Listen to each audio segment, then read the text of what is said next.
ఆహార కొరతతో బెచ్చమంతుకుంటున్న దాయాదేశం, ఆకలి కేకలతో అల్లాడిపోతున్న ప్రజలు.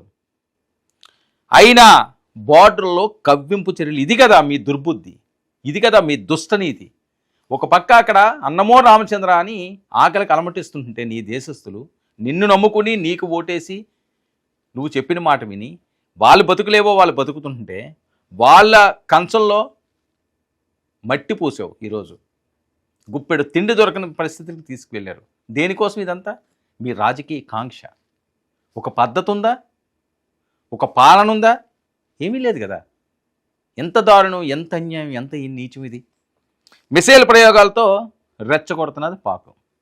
మిసైల్ కావాల్సి వచ్చిందా ఈ పరిస్థితుల్లోని?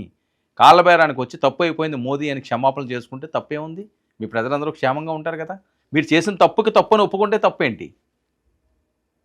మీరు తప్పులు చేస్తారు, దాన్ని క్షమించమని కోరరు, పశ్చాత్తాప పడరు. ఎందుకు వదిలేయాలన్నది ఇప్పుడు ఇండియా ఆలోచన. ఎందుకు వదలాలి మిమ్మల్ని? ఇప్పటికీ ఇంకా ఆ తప్పుడు ధోరణిలోనే వెళ్తున్నారు కదా. కవ్వింపు చర్యలు, మిసైళ్ళు వీళ్ళకి ఏంటి? భారత్కి ఇప్పుడు వాళ్ళు ప్రయోగించిన మిసైల్